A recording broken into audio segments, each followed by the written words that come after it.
The Changeling of the Guard. By V. Drake 77. Chapter 65. Incomplete sentence. Being incarcerated was relatively new to me, having always been on the other side of matters. Equestria has few career criminals, and truthfully, most of the justice system is built around recompense and rehabilitation.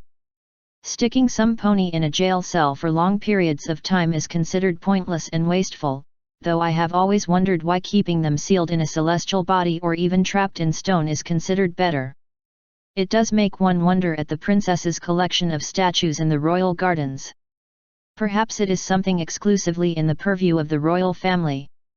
Perhaps higher ranks of guards are kept informed as well. Being kept as a statue on display would be fitting, I decided. I could, in some small way, still serve. Of course, it would be by announcing my shame to forthcoming generations. A considerably less appealing prospect, albeit one beyond my control. Although I did not have to stay.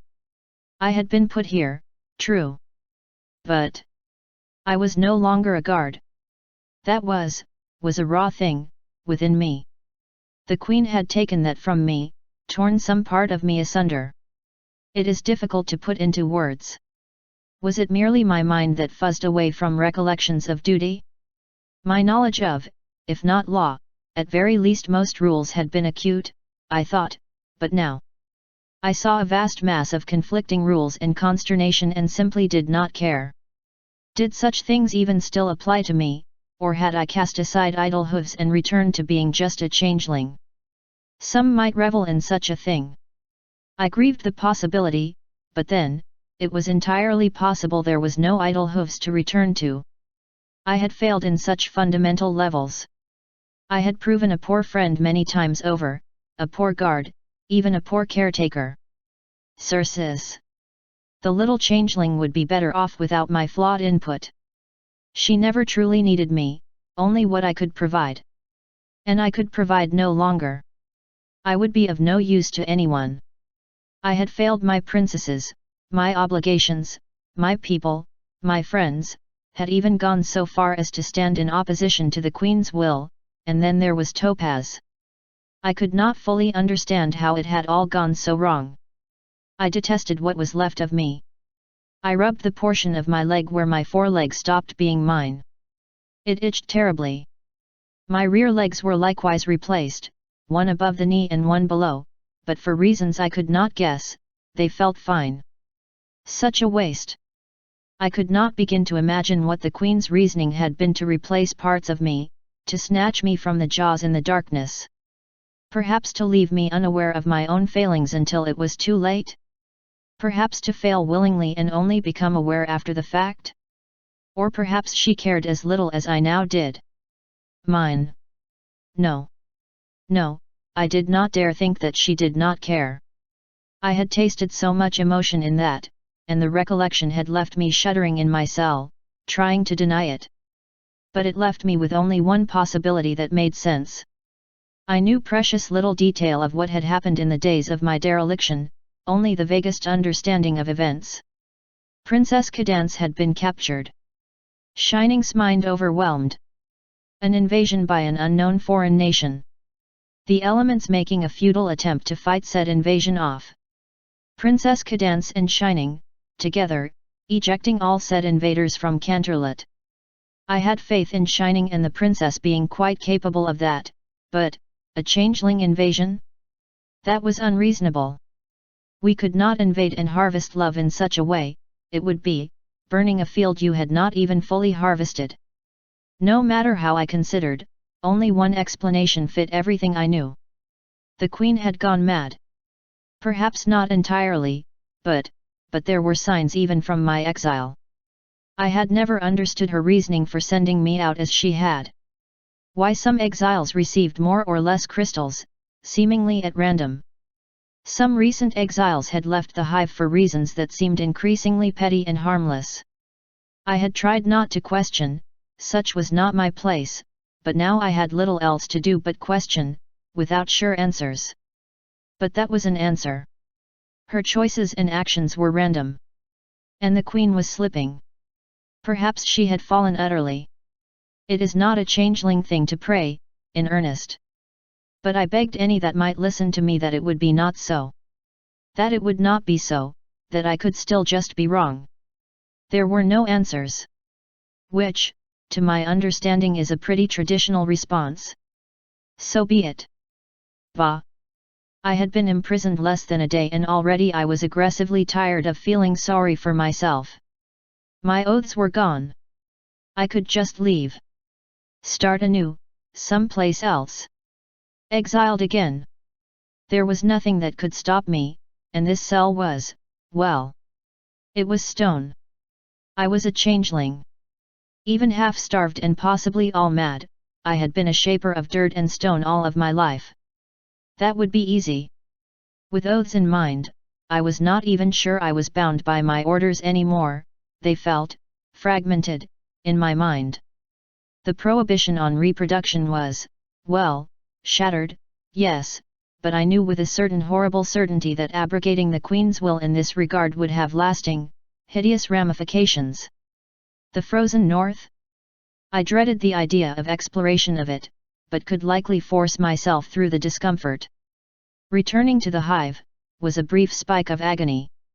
The mental equivalent of trotting through broken glass. That one seemed to have been reinforced, if anything. I had rather explicitly rejected that opportunity, it appeared. Still, then, and likely forever, an exile. Twice over, perhaps. Even my memories of the hive were difficult to examine. I knew it existed. Knew it was, vaguely south-ish. I could no longer recall drones I had met there, rooms. A location. Barely anything beyond my last interactions with the Queen, and what had led me to my initial exile. Surely, some of that was the passage of years, but it felt more like something denied than something lost. A barred square of bright sunlight peeked into my cell. I watched it slowly begin to traverse down the wall. But, if I was to be as a fresh exile again, I would do it the right way. I would do it my way. The way I would be proud of, regardless of the cost. I looked out the barred cell window, where the sun was still making its trek into the sky, guided by the solar princess. I, idle hooves, do solemnly swear to uphold the laws of Equestria, the lawful orders of the princesses. The oaths were not long. In spite of having them torn from me, the memory of making them once, before a similar rising sun, some 10 years ago, with what was unquestionably the worst hangover of my life, remained crystal clear. They were not particularly complex, though they were powerful. Perhaps not powerful in spite of the simplicity, but due to it. I had no idea, nor did I truly care. They were a fundamental part of myself.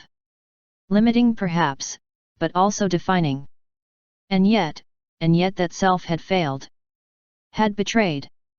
It could not be fully trusted. If not myself, who? Shining. Shining was exemplary.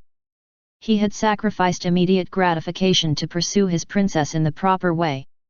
Above all else, he I could trust.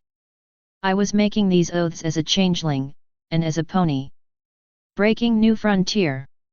I would need his judgment, if I was ever to even begin to make right of this. I swear that I will follow the will of Prince Shining Armor, abide by his decisions, and serve him in lieu of my own inclinations. And these oaths I will uphold until the day I die. I do not know that it hurt. Everything already hurt. But, perhaps it was enough. Enough for today. And having replaced one part of myself that had been torn away was soothing, in its own right. Or so I endeavored to convince myself. I rested my head down near the bright patch, not quite letting it strike me, but along its path. If the princess was offended by my oaths, she would, I hoped, strike me down as I deserved. And if not, I would begin making recompense however I was seen fit to do. And until that time, I would wait. Asterisk. And apparently I slept. Or passed out. Regardless, I seemed to be falling into old habits. Then again, I was chained now. An interrogation room, under the castle?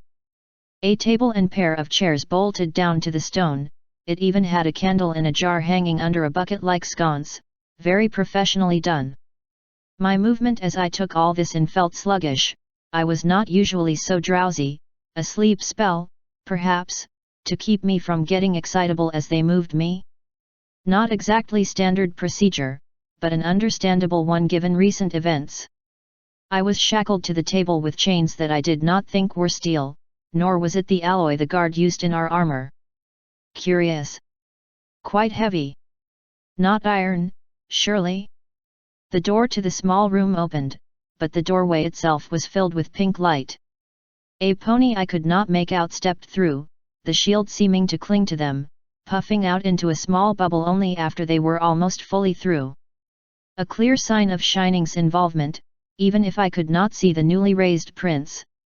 The figure, now merely heavily obscured instead of entirely so, marched over and sat down in the chair opposite my own, the bubble phasing through the bolted-down table and chair, though the candle and its sconce were pushed aside to hang slightly askew. It showed an abundance of caution that I had not expected. Perhaps things had been even worse than I feared. The voice was gruff and hoarse, completely unfamiliar. All right. I'm going to make this simple. I'll ask a question, you answer it. Say anything else, and you stay in here until we decide to come back. Understood. I gave a tight nod, feeling as though the slime in my saliva had suddenly gone dry. State your name. I blinked, then scowled. Are you able to speak like that? Yes. Good. State your name. I scowled harder. Are you refusing to answer the question? No. Then why don't you? I was specifically told not to speak unless answering a question. That was not. A faint profanity escaped the bubble. The voice was considerably less gruff. Ignore that. What is your name? Idle hooves. What is your real name? That is the only one I possess. I hesitated. I once went by Sandy, though I did not like it. The shield warbled around us. The pony in front of me looked about briefly, but continued their questioning. Where are they, and where is he? Where are who, and, is whom? Don't buck with me right now, bug. The foals. Where are they? Now. I legitimately have no idea. I do not even know which foals you mean, I confessed, shifting my hooves. The chain rattled slightly, and the pony pulled back. I blinked, realizing suddenly that they were not just afraid, but afraid of me, even with all their protections. Carefully, I shifted into pony form, but my legs felt wrong. The change had not fully come over them. I scowled at the Malwurf scar, then made a second attempt and everything felt right again. That did not help matters with my interrogator, who had watched my shameful struggle. You shouldn't be able to use magic on that side of the table. Taken back, I careened my head around as I tried to establish, first off, why I should not be able to do such a thing. The voice had slipped again, and I thought I recognized it. One of Blue Blood's crew, then. Sweetie something. I probably was not supposed to know that. Quickly I dropped the disguise. It didn't help. How many others are there in Canterlot like you? I watched them dolefully, unable to help trying to make out the figure behind the shield. I would hope there are none like me. It was too much. My interrogator fled the table, and I sighed. This was not how I hoped this would go. The door flung open again as Shining Armor stepped through, looking even more haggard than earlier. Where is he? His hooves pounded the table, and I was startled to see it crack. His emotions were magmatic. Fury. Hatred. Disgust. All under a crumbling veneer of barely maintained professionalism. It was anything but fair that he had been put through so much. Where is Idle? I sighed. Gone, I fear. I looked up at the light, finding myself melancholy already. I do not think I can be him anymore, can I? He's not gone until we have a bucking body. Where is he? Where did you put him? He choked on the words, and I felt grief and misery wash off of him. Ah! There is a matter of confusion. There is no idle hooves. He was, and always has been, myself. You can't be idle hooves. I'd have known. With respect, sir, you would not, and you did not. Prove it, he spat, absolutely livid. Something only idle would know. I cannot say what I know that no others do. Then you're staying here until you do think of something. He surged out, a living thundercloud, and I heard his demands of the guard. Back to his cell. No one sees him. You tell no pony about this. It's a matter of national security. I'll arrange relief. I listened to my friend leave, and knew not what I could say to relieve his pain. It was fair.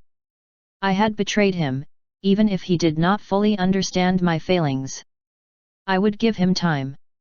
A pair of guards entered, my shackles removed, and I was again given the benefit of soporific magics. Asterisk. I awoke some hours later. Hay had been provided, and water, but precious little else. The guards did not speak to me, and their obfuscation was maintained even as they checked on me from time to time. At the moment, they were apparently dealing with something, but the voices did not penetrate stone well enough for me to make out. I did, however, recognize the familiar sound of distinctive metal shoes on the stone. I bowed, and stayed lowered. Idle. I lifted my face, only to be immediately beset with a sinking sense of dread. Princess Cadance.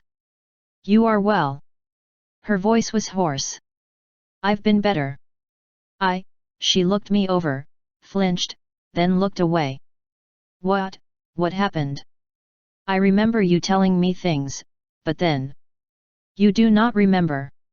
I remember someone trying to stomp on my head. I've had nightmares of it. I thought.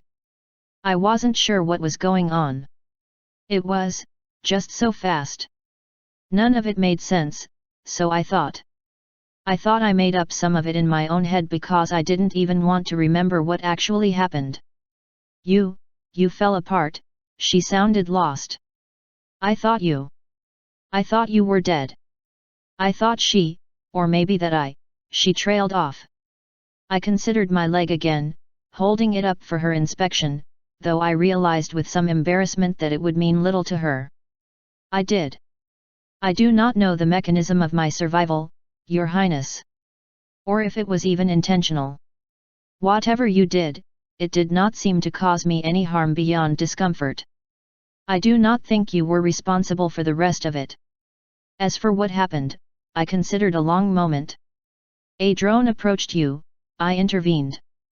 I saw a second, tried to bring you to a location I thought might throw them off until I could deal with the matter. The Queen had somehow gained entry to my room and was draining my stockpiles. From there, I disobeyed her. The rest is mostly the result of that. Catty, idle. Please, at least give me that. We're friends.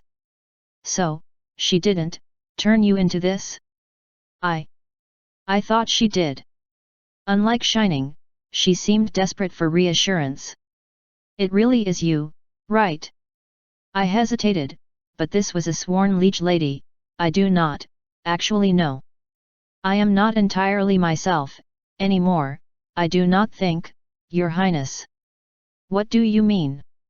I wanted to dissemble, though I had sworn obedience. That felt wrong, but I could not explain why. I know you, Your Highness. But I do not know you. I continued to look at her, feeling my heart sink still further. I looked at her, the Princess of Love. Someone I could remember befriending. Could remember joking with, sharing some small secrets. I felt nothing but hunger at such a bounteous meal, awe at her presence, though not nearly so much as when I first met her. But this mare was as a stranger to me. For her, personally, I felt nothing. I am truly sorry, Your Highness. but I think maybe some part of me has died. I hesitated. Or maybe I am not idle. Much is wrong with me, right now.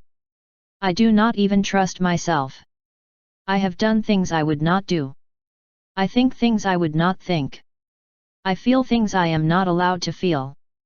I do not think I could have hurt her more if I had reached through the bars and slapped her. Forgive my offense, Your Highness. You wanted reassurance. I cannot give that. She only watched me, tears in her eyes. I hated that I had made one of my princesses grieve.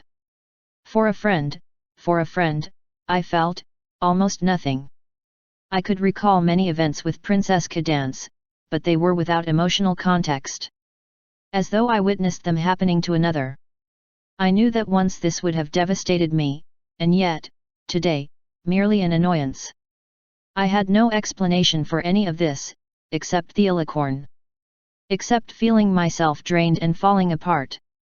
I think I may have used it to save you. From the Queen.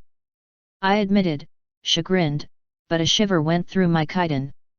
It was important to me at the time, but I do not think I am supposed to be able to do it in the first place. I believe I have been corrected on my impertinence in the matter. The shivering would not stop. I do not think anything would be left of me if I tried it a third time. Even if the Queen deigned to intervene on my behalf again. Idle. I forced the emotions down, then met her eyes. I must beg forgiveness, Your Highness. I will serve you better in the future. I swear it. We're going to fix this. I'm going to fix this. I'm going to. I just need to, and in a move very much like Twilight Sparkle, she wandered off on the conversation. Asterisk. Cadance just vouched for you. Said you saved her life. She remembers, then. I was growing used to ponies appearing out of nowhere. I could not decide if there was some magic at play or if the cell was truly just so boring that I was able to get completely lost in my own melancholy. Said it all came back to her, you fought other changelings and tried to hide her, ran right into the Queen. In our room. Eating those damned crystals of yours. I hesitated. That was not entirely accurate, but that is roughly correct. Why didn't you say something, damn it? I fail to see how traumatizing the princess with my failings is a proof of my identity. What happened in Everfree? When we were recruits. We swore not to talk about it. He nearly exploded. You dumb bucking. It would have been a very poor fresh start to begin by breaking an oath we swore. I hesitated. Meaning no offense, sir. Your Highness. The white stallion stared at me, and then the fury in him collapsed, like a house of cards. Now he was just tired. Tartarus. It's you. Nobody else would sit here in a cell because they promised they wouldn't talk about something, when that something could have remained absolutely confidential because I already know about it. It is me, I agreed. To some extent or another. And you said we never talk about this. Which we are still doing. Faust's fetlocks. Topaz was here, you know. Wanted to talk to you. I told her to go home, you were involved in an investigation.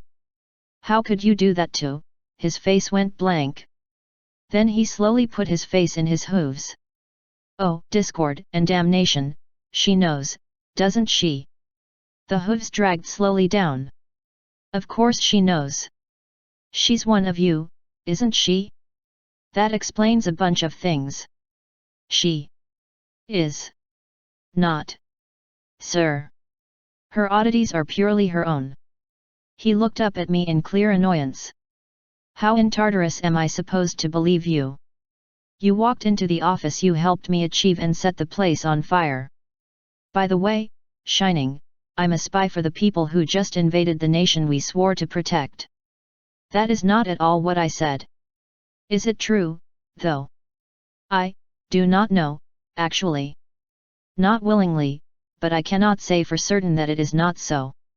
The Queen has a level of control over my people I am not sure I can fully explain. I am reasonably certain I could not truly stand against her. Then how did you help Cadance? What the Queen was doing did not serve my kind or yours in any way I could determine. Stopping the Queen was ultimately for her own benefit. You can disobey her to protect her, Shining stated flatly, in clear disbelief. Would our oaths not permit you to assault Celestia in the course of getting her away from an assassin? Assault no, but I could definitely use reasonable force.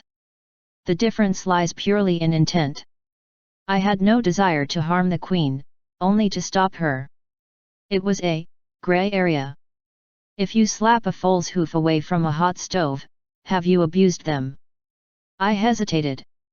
I am unsure if more knowledge of the situation would have improved or impeded my efforts. If the Queen had an unassailable reason why this was beneficial for the changelings, I may not have been able to intervene. Nor am I at all certain I could do so again, even in the same circumstances. You don't know if you're a spy. You do know you're bound by conflicting allegiances. And you don't know what the rules are. His face went slack. That thing, at hearths warming. The thing about the North, what was it?